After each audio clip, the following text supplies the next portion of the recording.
about kings, cause this ain't a protest, this a lifestyle change, which means my child is your child. Protect and respect our queen. Hell of a thing.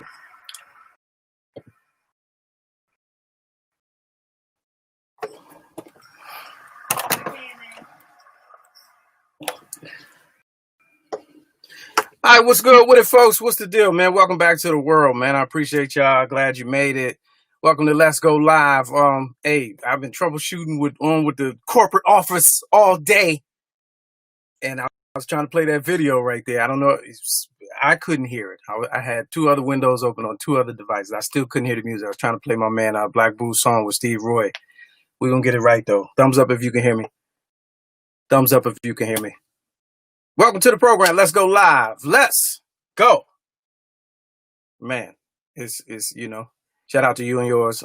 Download the Humor Mill app. Let's get the housekeeping out the way first. Download Humor Mill app while you're at it, because that's where you're going to be able to find the show very, very soon. We got some new patrons that joined yesterday, some premium platinum patrons from yesterday. Shout out to you for donating. This show, of course, is we're broadcasting live out of Tiny Closet Studios, and we are completely 100% viewer supported by viewers like you. So yesterday, actually, no one donated. No one donated yesterday. So I guess Wednesday was Won't Do It Wednesdays. So we only asked for $1 a viewer. It wins Won't Do It Wednesdays. So we don't have any new patrons from yesterday. We had a hell of a show, man. Dynamite show. You can look for all the shows on YouTube as well. Thumbs up if you're watching YouTube. I don't hear that Teddy Riley shit. We working out the kinks. This show is gonna have a look and feel of one of those big budget TV news programs without the big budget. So I don't want to hear none of that slick talk. They got some features on here that do work, where I can kick your ass out the chat. So don't play with your toys. All right. Again, welcome, man. On YouTube, make sure you subscribe to the channel. We try and get to 1,000, man. As soon as I can get to 1,000, I can stop asking. There's some things you got to do on YouTube in order for you to, really kind of move the needle. And one of them is they have a minimum. They actually tell you on the little dashboard, they'll say, if you don't have 1,000 subscribers, stop asking for stuff. They literally say that. So you can't really do too much with the channel without. So we trying to push to 1,000. We'll be there from once we get to 1,000, then we can really do some things. So that, and also just share. If you're watching this video, it's come across your timeline right now. I'm Lamont Kane. I'm asking you to share. I appreciate you. And also, there's that. So we're here every Monday through Friday, 6 to 7. News and current events. You can get all the rest of the stuff on my podcast. Let's Go Live and all that other stuff on other platforms. But this one is different. This one's super interactive and is right now. So there's that. All right. A couple headlines that we talk, slow news day, considering a lot of the stuff that I heard today were headlines that we went over yesterday. So I won't repeat them. I'll just task you to Google and put your face in the book and catch some news sites. There was some super, super negative things that I saw, but I'm not in the mood for that. I don't have the energy for that right now. So I won't be, not even going to address them. So what we're going to do right now, put this up, is we're going to move straight and welcome in our guest for today. So there's a lot of talk. We talked earlier this week with the author of a book called Marginalized Voices, right? And in that conversation, we talked about what steps we need to take to help our youngsters deal with trauma, right? But a lot of us, that's a challenge because we don't know how to deal with our own trauma. So that's going to be an issue moving forward once things settle down and people can get back to peace of mind, if it even ever happens. But our youngsters are really vulnerable right now, and they're in a really weird space. So I just wanted to bring somebody else on to talk about ways to deal with those levels of trauma that we're seeing right now. So please welcome this gentleman is a licensed medical clinician. He's the president of Radical Positivity Consulting. Please welcome to the show, Mr. Brian Bailey. How you doing today, Mr. Lamont King? Good to see you, man. Good to see you, Good guys. to see you. Hey, is it possible I could clear up one thing? Oh, what? I made a mistake You already? made me a licensed medical clinician, and that's awesome. But I'm a licensed mental health clinician. Mental health clinician. Yeah. It was the M word, and I didn't want to stop. I was like, get say medical. Yeah, I get it. But medical, I mean, that's awesome. But as a mental health, don't you deal with medical stuff? Mental. Okay. Mental health and medical. So we're talking about the difference between physical and mental health. Can it tie together? That's a beautiful segue because it absolutely does. Oh, okay. All right. Yeah. So I was just wrong. You wouldn't let me fix it. You wouldn't let me fix it though. Yeah. Next time, just be like, yeah, you know. Yeah, you're right. I'm that. I'll be that. You know what? Come to think of it, you're right. Because no one's checking. no one's checking. Right, I get it. But yeah, so like we do with all our guests, man. Give me a little brief walk of your background and sure.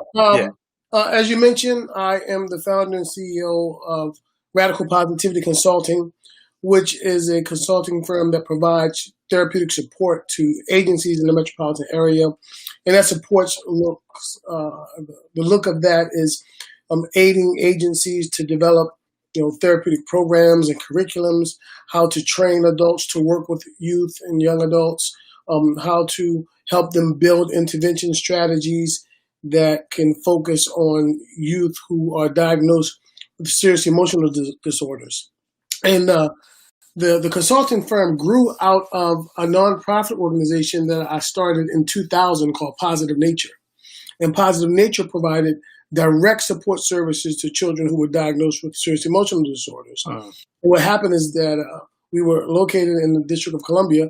And what happened is in the process of running this agency, I was learning that the other environments that our youth were engaged in or involved in, be it community, home, or school, the adults that they were working with were, in most cases, we didn't see a therapeutic engagement, man. And then I wanted to be able to teach the adults, and not the children, but teach the adults how to actually engage and work with children. Then Radical Positivity is born. So meaning when you say that, you mean like you know, before you can get to the therapeutic methods for the child, you have to train the adults how to deal with them. Absolutely. Okay, absolutely, got it. Man. We often, as adults, we often ask the children to take risk, right? You work with youth, and you may ask your youth, verbally or non-verbally, to trust you, to have faith in you, you got their back, Okay. The question that needs to be asked of you is, what risk are you taking, right? When you're asking the youth to take all of these risks and expect them to do it, well, it's the same with us, man, because as we get older and older, we tend to take less risk, maybe because we feel we have more to lose, but we can't ask someone else to take a risk that we're not willing to take. And so it was really about how do I ask Mr.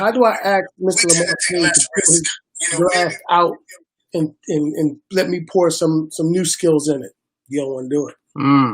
Yeah. So. But all right, but let me go. And I see you've been working on that word risk too, because the diction is near 100%. Well, I'm from Baltimore. Yeah, so yeah, right? I see the practice. I'm from Baltimore originally. Yeah. Do you practice in the mirror? Because that's what it looks. We speak differently, Because risk. You give me all risk. Yeah. Vulnerability. So right. how can you say multiple risks? Because that's the hard one. More than one risk. How would you say that? Yeah, no, it's plural. Yeah, how do you say it? Risk. Oh, okay. Okay. Oh, it's plural by itself. Oh, that's it stands alone. Wait a minute. Sidebar. I just learned last year that the plural of computer mouse, like if I had 7 of these, it's mouses. Did you know that? Did you know that? You didn't know that. I did not. I went to a training and got corrected in the training. Okay. So if you had 7 of those, like in a computer lab, you're not in a room of mice? No. Mouses. Right. So the mice are only for the animal, only for the rodent. Yeah, apparently. I get it. Apparently. I didn't know risk was singular and plural. You just learned me on that one. Yeah. But to your point, though, back to where we were. To your point. So you're in that scenario that you gave. Yeah. I am taking a risk asking them to trust me because I'm bearing the brunt of whatever happens next. If I'm engaging with a youth and I'm like, yo, listen, trust me on this one. I'm trying to keep you out of trouble. These rules are in place for a reason. Just follow my lead, blah, blah, blah. I'm kind of taking a risk by, bearing the brunt of whatever happens next. Because they a lot of kids, they good with the fantasy world, and they good with making up stuff. And they be like, well, Mr. Lamont told me X, Y, Z, and Mr. Lamont, blah, blah, blah. You know what I mean? So in that some level, as for me in that role, there's some level of risk that I'm already taking on? Well, yeah. So if you want some personal back tapping right now, I'll go with you on that. But your risk isn't valid because you what's that jeopardy there, right? So what happens is here's a great example. I've seen you speak several places to large crowds, and you're comfortable in that place. Okay. Well, let's say if you had an opportunity to get a $500 book scholarship for some students, but you had to put on a tutu and do ballet. Okay. Right? Or some kind of modern dance, right? Okay. And I know that you can dance and step and all those things, but you had to do ballet. Okay. Right? That's a major risk, right? You risk being embarrassed, you risk falling, you don't want to tarnish your reputation, all these things, right? So there's something to lose here, right? Okay. So that's the chance, that's the gamble you're taking. So you have to look at the same thing with a youth, that when you ask them to risk trusting you, and they've been, betrayed tons of times, they've experienced trauma, level 1 trauma and level 2 trauma, and there's a difference. The level 1 is you've experienced something, one time or another, and level 2 is that it's repetitive. So they've been abused, hurt, or mistreated or neglected multiple times, and then here you come telling them to do it again. Oh, okay. That's a major risk. Something they can lose something here. Right. So what you're gonna lose? You tell man, just take my word for it. I'm keeping you out of trouble. That's you don't have any skin in the game. There's no dog in the fight. Right. You don't have a nickel in that dime. That's just talk. So that's the difference. All right. So with your organization, Radical Positivity, and you as a consultant, you mentioned dealing with youth and adults that are dealing with the youth. Who do you find is the more difficult population to work with? There was a time when I may have said children and those who are between the ages of 7 and 12. But now that I work with more adults, man, it's us. The adults, we get stubborn, we get caught in our way. We live in a place called denial. I was speaking to you earlier, yesterday, or whatever it was, about ACEs, adverse childhood experiences. Okay. And adverse childhood experiences have just really, they've blown up again, probably the last 12 or 15 years, or maybe the last 10 years. And what it says is that the study shows that your adverse childhood experiences will impact you as an adult. And there's a scoring system. So you have a score. I have a score. And if you score a 10 out of 10 or 3 out of 10 or what have you, the greater your score is, the greater your opportunity is to have to manage, deal with, or even suffer, if we choose to use that word, with a mental health or a physical medical disability or challenge, right? But as adults, we feel like, I've been through that as a child and I'm over it. And the fact of the matter is, man, trauma is real. Mm-hmm. We at one time we only heard of post-traumatic stress disorder if it was involving a soldier in war. Right. Right. That's not the case. In fact, that belittles everything that you've been through, everything that Lamont King has gone through growing up in Landover, whether it was great or not so great. But we all have the propensity to have to box a post-traumatic stress, and your stress and my stress, they could be very similar, but our responses to them are going to be extremely different. Right. You know what I'm saying? So when we look at Jim, like, what have you been through as a child? Like, has anyone in your family ever been arrested? I'm sure. Yeah. Okay. And the test could seem a little biased at times because it says you have questions like how often, very often.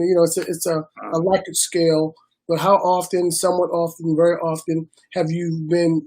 Has profanity been used toward you in the household? Oh, absolutely. How often? Very often. Right. So we got to change that question up. Like, how often was it not used? Oh, right? okay. Yeah, So they say, anybody in your family or in your household ever been diagnosed with a mental health disorder? Has anyone ever, grabbed you, hit you, punched you, or any of these things that can seem very minimal, right. But the heavier that trauma is, the more it's impactful in your adulthood. Right, the heavier you deal with it, the more, the tougher your childhood is, the tougher your adulthood is, and we have different ways that we're going to deal with it, right? Some of us may actually deal with it in a way that you may have a young man who's witnessed his father abuse his mother all his life. He becomes an adult, and he's going to do one or two things. He's going to abuse his women or his significant other, or he's going to move directly away from that and sit on the other end of the spectrum and never touch the woman, right? Now, you and I could grow up in the same household under the same experience, and we will respond to that experience differently. Different, right. But ACEs says that study says that because we had that experience, it could impact us physically. Heart disease, they tie it to lung disease, they tie it to obesity, they tie it to diabetes. That's good.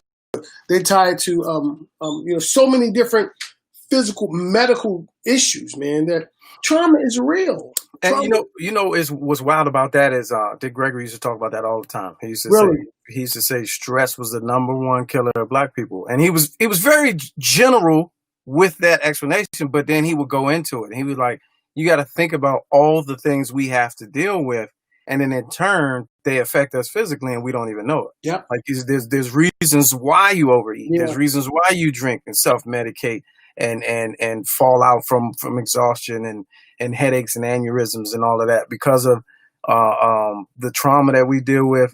And you should have you should have did that a long time ago. And the trauma that we deal with.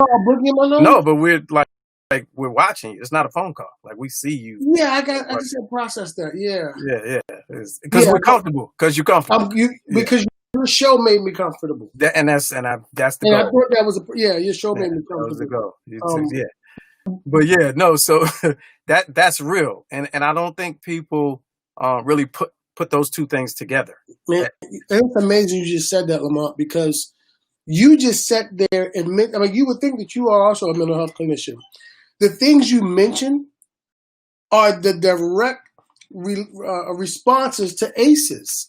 You mentioned smoking. Yes, that's an ACE effect. Okay. You mentioned drinking. That's an ACE effect. So there are behavior impacts and there's physical and mental health impacts. Okay. So all of that ties together, man. I thought I asked you earlier, like the first time you saw a police brutality or police beating, if memory will serve me correctly, had to be Rodney King. Right. I mean, on TV.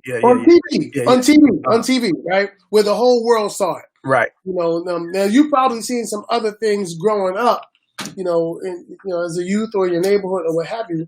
But the whole world saw that. And when you saw that, chances are you may have even been in college or coming out of high school. Yeah, around that time, yeah. At least in high school, right? Yeah. Mm-hmm. Imagine if you saw that when you were 8 or 9, right? And imagine if when you saw that, Rodney King actually died right there on the street. What would that have done to you as a child growing up during the times of Officer Friendly? When we were in school, Officer Friendly came to the school and gave you a badge and a Scruff McGruff, coloring book, and they were the friendly person. But if you saw him kill someone that looked like your father in the street with malice and intent, you have now increased your ACE score, your adverse childhood experience score, and I'm gonna have a tough adulthood because dude, your adulthood life is gonna be different. You may smoke now, you may drink now, you may be more aggressive, more angry. You may sit and do nothing. You may find yourself becoming at one time an extrovert, now you're an introvert. You don't even go out. Right. So, I got a ticket yesterday. And now is not a good time, I feel like, for police to pull me over because I'm not okay. No. Right. Yeah, I'm not okay. And that's one of the challenges in adults when it comes to trauma that we have to get a hold of, that we can't expect our youth to be okay. We're not even okay. Right. He pulls me over, and my wife is in the car. My wife is terrified. And my wife's prayer at the moment is, please, God, don't let the police officer be white.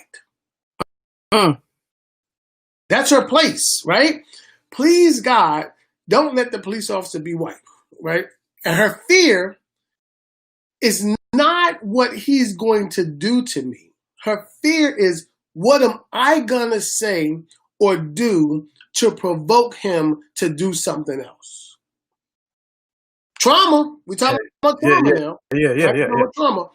And her fear, now she's beginning to become anxious. Right. Because she knows I'm not okay from everything else that's happening. So it's like anxiety is born from a predictive trauma. Like it's a vicious cycle. Man. I got a $150 ticket. My wife said, I think you were speeding. I said, I wasn't speeding. He pulled me over and he said, do you know your registration is expired because you didn't get emissions? Well, emissions have been closed for 3 months. Yeah, what? Get out of here. Right? Are you kidding me? So, but you can't pull me over because you know my registration is expired. Right. Why did you pull me over? Yeah. Now, keep in mind, this is a Maryland state trooper, right? Why did you pull me over? And he was an African-American or a gentleman from the islands. Why did you pull me over? He said, your tint is too dark, right? I can't see you through the window. I'm dark. Yeah. Right? I'm dark, right? You don't even have tents on your window. Come on, that was too easy. That was alley-oop. Right? I'm dark. And the tent may be a little dark, but that's why he pulled me over, because they're trying to meet a quota. Yeah, of course. I say all of that to say that my experiences, right? So if I had my godson in the car, he would have been rattled, terrified. Because his memory of the police getting someone who are doing nothing is they're going to kill them. How old is he? 9. Okay, yeah, right. And so at 9, they have every device in their hand. They have access to all the information. So they've seen it. Whereas back when we was 10, 12, 13, might have been shielded from it. 7, 8, 9, they got everything. They seeing it all. They're seeing it all. Right? They're seeing it all. Now, how will that affect him when he's 20? When he's 21, when he's 17, when he's 16, when his turn comes, listen to my language, when his turn comes to be pulled over, stopped, and frisked, when his turn comes to have to sit on the curb, when his turn comes to be racially profiled, according to where we are today, his turn is coming. It's coming, yeah. It's coming.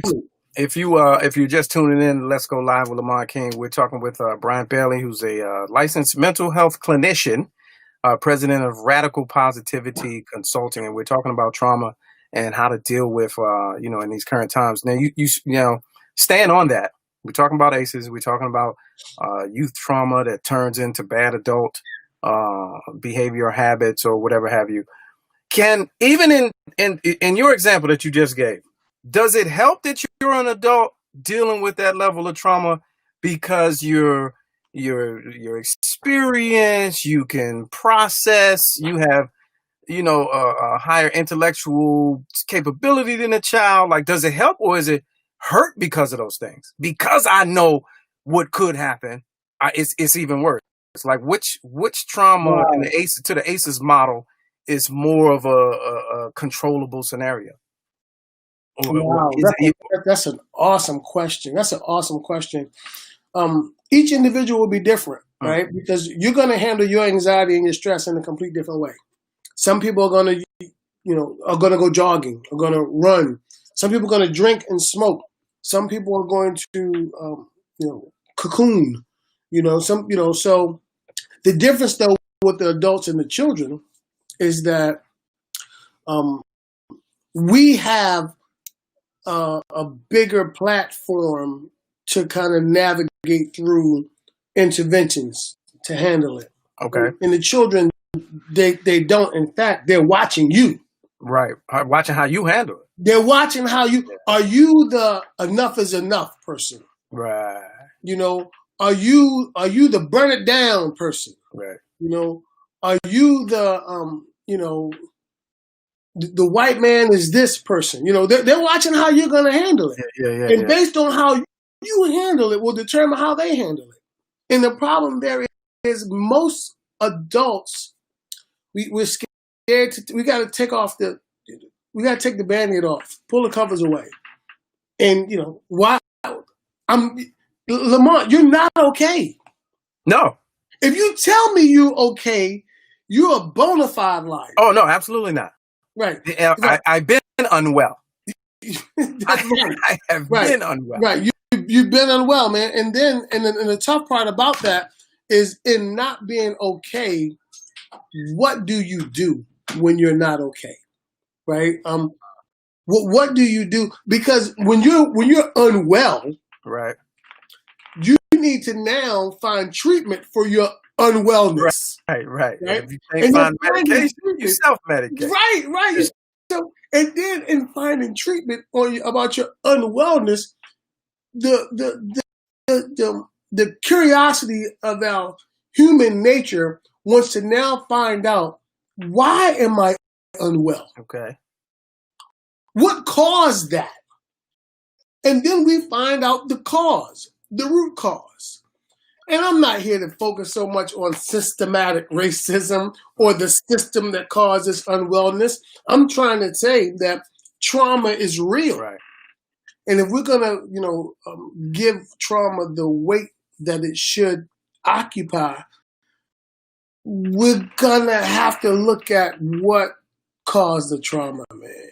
So now to that point, let me put this back on the screen because I thought this was interesting. Gianni said his son doesn't want to learn how to drive out of fear for being pulled over by the police. So we have individuals who literally put a pause on the natural stages of young adulthood to avoid these scenarios that shouldn't happen anyway. So moving forward, how, like September, October, November, 2021, 2022, like even if I was somebody where, all right, I'm going to get help, but everything's closed, and I'm trying not to self-medicate. How are we adults and young, our youngsters? How are we then supposed to navigate? What are some? Give me two possible remedies on dealing with the trauma as it happens day to day, if it's even possible. Wow. And I'm putting you on the spot only because the name of your organization is Radical Positivity. Yeah. So you had a gentleman who was on your show yesterday, an author. What was the name of his book? Marginalized Voices, Reggie Williams. That was on Monday. Marginalized Voices, right. I think if we're going to look at how to deal with it, it starts with a voice. Okay. Right? That when we say we're not okay, we have to come to the place where we are not afraid to say it. The gentleman who said that his son said, "I don't want to get licensed because of fear of being pulled over." Right. There's another kid somewhere right now at this very moment who will intentionally fail the driving exam and to not disappoint his father for trying to get the license, but his fear won't allow him to get the license because he may be pulled over by the police. Right? That's layers. So that's layers right there. It's layers because we're talking about a system. Trauma is a system. Remember, there's trauma 1 and trauma 2. Trauma 2 means something is repetitive. You're constantly traumatized, right? And then once you are traumatized, it doesn't even take much to continue to watch that grow. We have to first acknowledge trauma. Okay. It's about, how do we go about building, resilience, right? And if we're going to build that, we got to be willing to, let me go and acknowledge what's happening. We have to, be able to say, can we teach our children about what they're going through? Okay. Can we, get beyond the sympathetic and be empathetic? Can we challenge them there? Can we meet them right there where they are? And that whole talk of, well, that's just how it is in life, and you're going to go through that. I went through that before. Don't compare your trauma to my trauma. Don't you don't even you have someone pass away in your family, and when they pass away, you tell the person who's passed, the other family member, you say something like, "I remember when my grandmother died, so I know it's hard." Get out of my face. Yeah, that don't work.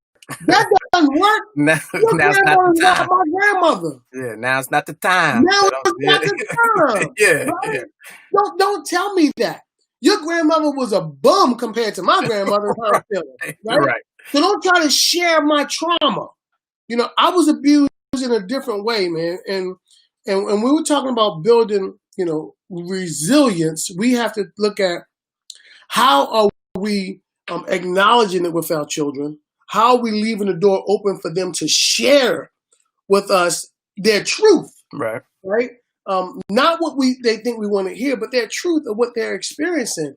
I mean, Lamont, can you imagine watching someone die, be killed in front of your face, not get beat bad and die somewhere else, die right there in your face when you're 10, when you're 11, and then your parent or your adult in your life tells you, "Yeah, man, you just gotta be careful." What? Yeah. Don't do anything to get in trouble. Yeah. Don't do nothing to get pulled over. So, all right, to that. Well, let's push pin that. I want to come back to that because I had something else I was sitting on. So, let's stay right there. But before that, you said we got to move from sympathy into empathy. Yes. And you went fast, but I wanted to explain that a little more because words are important, and a lot of people don't know the difference. Okay. Sympathy is, oh man, I feel bad for you. Empathy is, I feel what you're feeling. When you empathize with someone, you're taking on the feeling. Sympathy is, I'm sending you consolation and all that. Yeah. So, but when you do that, don't you run the risk of having that trauma affect you? What did we talk about when we first started? Taking risks. Right? That is the risk, bro. He's pretty good. He is pretty good. That's the risk, though, right? You're right. And you can choose not to take it. You're right. You can choose. You can say, "Listen, my life is too valuable. I can't afford to bring other trauma into my life. Somebody else has to do it." Right? Everybody has a role. I think we wonder, like, why was there not like every black person in the world marching? Right? All right. And some people stay behind, right? Because they have a job to do, right? Yeah. We were talking about that the other day. Right? So you may not be the person that can take that risk. Right. I know people that want to give back to the community so bad that they go work into the school system and realize the culture shock is in such a way where they can't even manage. They're breaking down, crying and screaming every day. Oh my God, he eats oodles and noodles every day. Really? Right. I know some kids who will love oodles and noodles every day. I'm about to say, he's splurging. Right. They got it. Yeah, what you mean? Real flavored at that. Right. You know what right. I'm saying? 2 packs. So, they double pack. Right. He cut onions up. He got onions. Now listen, let me tell you what's funny. I was talking to a young, older sister who is, she's pretty well off now, but she didn't start that way. And I was talking to her and her peer. And I told her, I said, I love to go to Annapolis to this restaurant and got the best onion soup ever. She said, oh my God, Brian, I can't stand onion soup. We used to eat that when we were kids. She said, it ain't nothing but onions and water. The old guy next to her said, y'all had onions? You see what I'm saying? Somebody is doing bad. There's always somebody right next to you. Y'all had onions for the water in the onion soup. He got hot water, right? And they're well off now. But I'm saying I share that story because their responses to those traumas completely different. Completely different. And when we are empathetic with an individual, we've decided to put their shoes on, not look at their shoes and admire the tread or the wearing out on the shoe, but we put it on and understand that, I want to be where you are. You can't understand unless you've been there. Back to the point I put the push pin in. So you were talking about how, there are times where we might tell our youngsters, be like, they seen something like that happen, and without really addressing the gravity of watching a televised murder, we say just be careful and don't get put in those situations. And the last few times that happened, that was actually the rap that a lot of us gave. Like 2-3 years ago, there was this whole trend. Somebody even wrote a book, like a coloring book. There was this whole trend about surviving the encounter, right? Teaching our young Black men, at the very least, you want to make it home. Because anything beyond that, trying to teach an 11, 12-year-old is complicated. And a lot of us are not that equipped to me try to coach you through that, and knowing that one day it's going to happen and I'm not going to be there. So I'm telling you, survive the encounter, right? Your developmental mind, 12, 13, 14, 2 years later, you see the George Floyd happen, and you're looking at the TV, wait a minute, he ain't even do nothing. Yeah.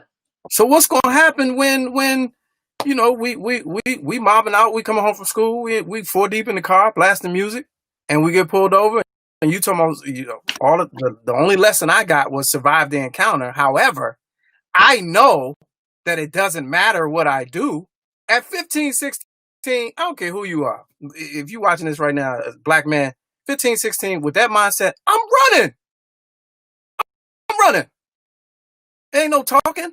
I mean, I don't have a mature mindset. I don't have an adult mindset that's done, handled and dealt with 30 years of trauma. I got 15 years, 10 of them, speaking English, and 5 of them embedded in social media and watching movies and TV and all that. I'm going off of that. Of course I'm running. So let me ask you this. With that, so everything that we do is an intervention. And an intervention is an invention to teach new skills and change behaviors that may or may not work. Your intervention is flight, right? Some others' intervention may be flight or fight, right? They're going to make a decision, right? If they put you in a position where you have no choice, and you're not able to run, do you fight or succumb to the power that's over you? Probably fight. Right. So you can make a decision. And I use that example to kind of generalize for a lot of the youngsters' responses. Yeah. But now, me personally, sure, I've had an issue with authority since I was young. Yeah. So it was always commentary in those scenarios for me. I mean, unfortunately, I look back now, you know, sure it was cool to be that guy, but I look back now, it could have went the other way any number of times, especially in this area. Right. But Right. fight, it'll probably be fight first if I had to, you know, and ain't not saying that I'm a tough guy, but the instant reaction is to not submit or subdue. That's my first reaction in those scenarios. Why? I don't know, because well, it depends on who it was.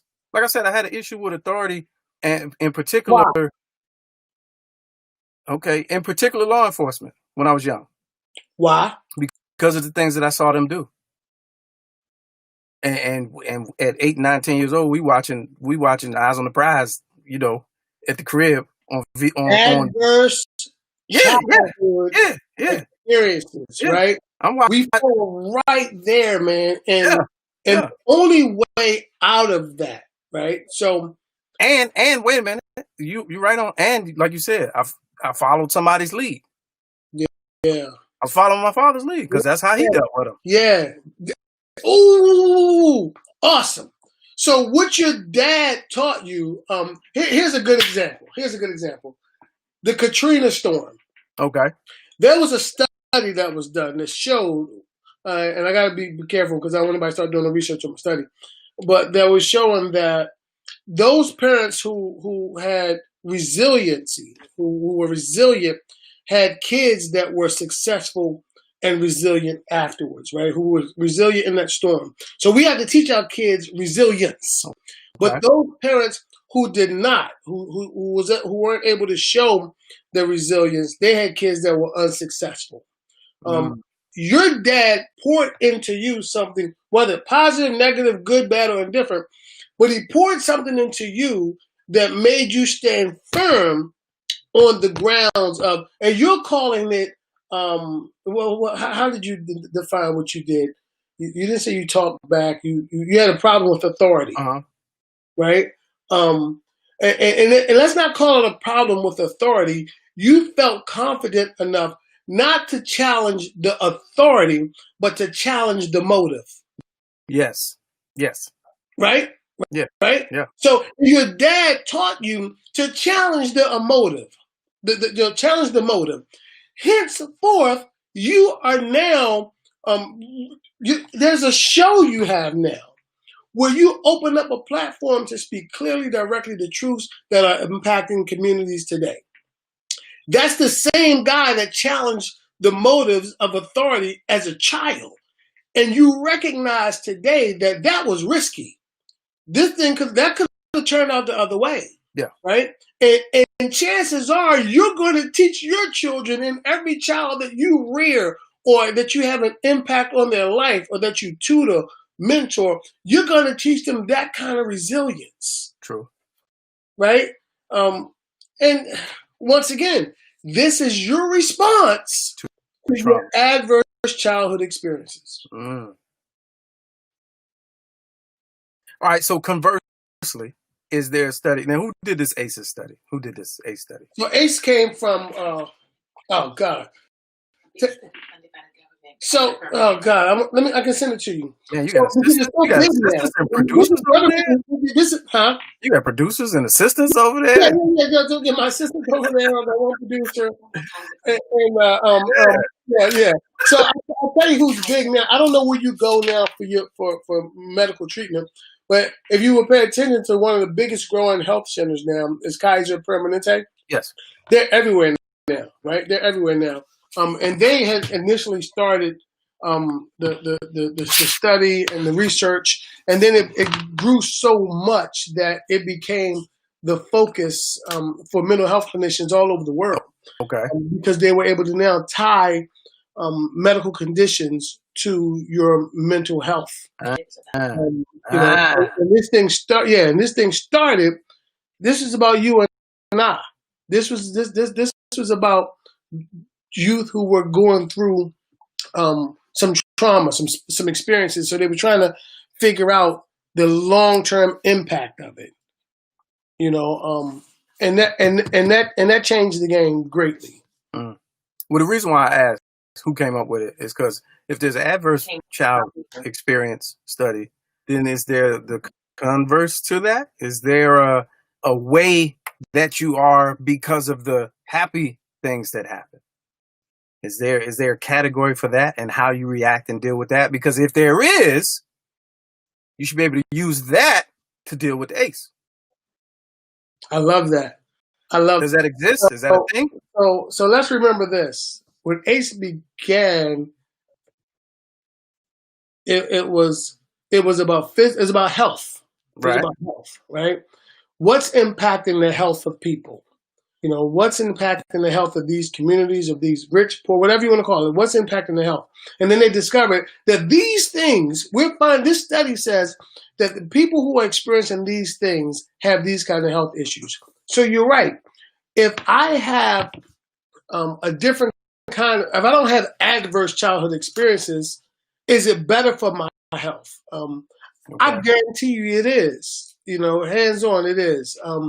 If we live a better lifestyle, we have less trauma. You know, we're not being cursed out and beat on, and no one's homeless. There's no mental health. That has to have some kind of positive effect on your life. Right. But here is the thing. That's not getting the publicity. Oh, got it. You know, I told you, man, I had a conversation with somebody yesterday who said, why aren't we protesting the 104 shootings in Chicago or something that happened over the weekend? Or why aren't we protesting something that happened in Baltimore? And why aren't we not doing anything about black on black crimes? And I was sharing with them several initiatives right here in D.C., right here in Baltimore, that were actually having an impact on youth that was positive. Right. But that's not going to be on the news. Got it. Okay. They're not showing these initiatives where children are graduating at a better number, not because of COVID, but who are going to colleges and who are involved in positive things. That's not selling. You know, okay. You know, so Black Lives Matter shirts are selling. Nothing wrong with the Black Lives Matter shirt. Don't get me wrong, but you know, there's another shirt that just focuses on this black teen that's doing amazing things. You know, nobody's buying that, and CNN they're not going there. You know, so you're right. You know, then that's the challenge, man. I think you just highlighted something good. Maybe we need to do some more research there. Yeah, that's what I'm saying. Because if there's what's the opposite of adverse? What's the opposite of the word adverse? I need to open up my dictionary. But just fun. Let's just go with fun. Yeah, fun childhood experience. Yeah, and you use those to combat your adverse childhood experience. Is that a thing? Could that be a training? Well, those who took you should get your ACE score, man. I'll send you the test. Okay. You should take the score, right? Those who had lower, who showed lower scores on the ACE exam proved to be physically healthier than those with high scores. Got it. Okay. Right? So if you scored a 10, you were, you know, you went through some things. If you scored a 1 or a 3, it proved that you were physically healthy. So I guess that could be the other end of the spectrum there. Right. And remember that because I scored a 10, I could also have just had, I could have been beat, homeless, and abused majority of my life. But somebody else who scored this 10, their trauma was they were raped and put into a sex trafficking ring and was burned with hangers every Thursday night. Right? So you know, those individuals have proven to be less healthier. Now, can the reverse happen? Let's say you scored 7 or 8, you know, high level of childhood trauma. You're less physically healthy, but then you change your physical health to then improve how you deal with the trauma. Is that a thing? Absolutely, it is, bro. Absolutely, it is. And that started in the mental health. That's going to start when you acknowledge that there's a trauma, process that trauma, chart your growth, be mindful of that, have the voice, discuss, talk about it, know the impact of it. You know, I mean, ACE is a longitudinal study, right? This is talking about live. This is done over years. And over those years is how they discovered the heart disease, the lupus, the high blood pressure, the obesity, and all those things. But you're absolutely right. You can have adverse childhood experiences on one side, and then you turn out to be the president of the United States. You beat it all. Well, it reminds you of that. Remember the twin study when they had the twins and they put them in different households to grow up, and one was like in the hood of thugs, and one was like in a prestigious environment. And they were trying to see if these criminal behaviors were in your blood, in your genes, or in your upbringing. Right. And that test went all over the place because on a lot of occasions it was proven that it was in your genes, and then on those other occasions it was like, no, it was your environment. Right. So it's all a study, man. Now your radical positivity. What are as we close out? What are some of the things that you're into currently? So currently we are providing clinical direction and clinical support for a nonprofit agency in Washington, D.C. called Associates for Renewal and Education. What makes ARE very, very powerful is that they are one of the very few programs in the District of Columbia that provides after-school services to children with autism. Autism is your new, I don't want to say that, but it's the thing now that's where all the funding is going for Black men and Black boys. So we're there in the District of Columbia. We are in Baltimore at a federally qualified health center, Total Health Care, that provides health support services to a very impoverished community, and we're training there. So we're enjoying that. That's coming off pretty strong, and we're still providing direct one-to-one and couples counseling. So that's going good. That's what we're into right now during the COVID season. So we're trying to put down couples counseling. Yeah. Okay. Yeah. We're doing couples counseling. Exactly. How can they reach you? Oh, well, I love it. They can go to itsradicalpositivity.com. Itsradicalpositivity.com. If anybody's interested in some of our outreach initiatives during the COVID season and the pandemic and this social injustice season, we have taken on the initiatives to feed the homeless and provide them with pandemic care packages. We have supported women's shelter and the Prince George's County Men's Shelter as well. So. Good. I appreciate it. Hey, man, thanks for stopping by, man. This has been, I always say I gotta, my favorite phrase is, can somebody smarter than me explain this, please? And so I always got to bring the experts on, talk that talk and, give answers where most of us cannot. So I appreciate you stopping by. Let's Go Live. Hopefully you'll be, come through, again. Absolutely, man. Thank you for all you're doing. You're doing a great job, Lamont. I appreciate you. Hey, man. Appreciate you. I'll get back. Indeed. There it is. Brian Bailey of Radical Positivity. You can reach him at itsradicalpositivity.com. I hope I spelled that right. Yeah, man. Dealing with trauma. That's discussion A1 right now for the foreseeable future. How to deal with it. And how to, deal with our kids and help them deal with it. So there's that, man. Appreciate it. Yeah. So we're about to close out today. It's been a great show today. I thank y'all for tuning in. Appreciate all the questions and the comments. Again, all we're looking for is a dollar per viewer. That's all. Some people, some people don't give. Some people give $5. But all we ask for is $1. Here's the, the Cash App. Viewer support right here. Cash App, $Lamont King 06. Feel free to give up the goods and all that's going to a good cause. And what cause? Be cause. Appreciate y'all. We'll see y'all tomorrow, 6 o'clock after the Karen Hunter Show, which airs on Sirius XM Urban View channel 126. I think it's still free. Download the app and you can listen to the show. Also download the Humor Mill app so you have it ready for when we move this show off of these platforms and go inside that app. And as we always do, we're going to end the show with a word from an elder. Wait a minute, let me make sure I got this right. He sent me his publicist sent me a message earlier and was like, "You got to show the picture." So, all right, here we go. Let's go with the picture. All right, a word from an elder. I hope y'all hear this because I ain't got time for the games, man.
in an area in Washington, D.C., where the police officer walked the neighborhood with call boxes spread out.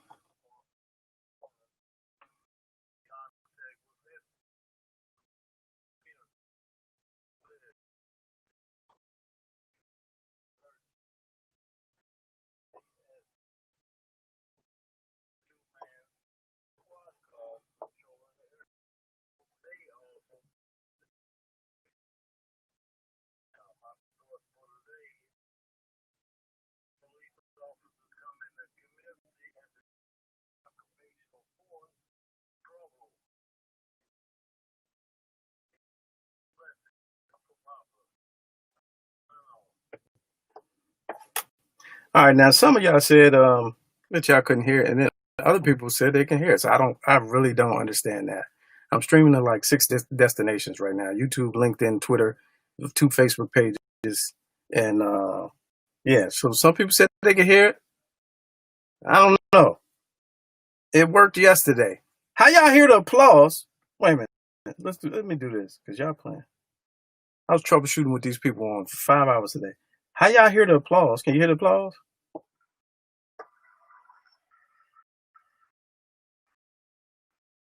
Yes?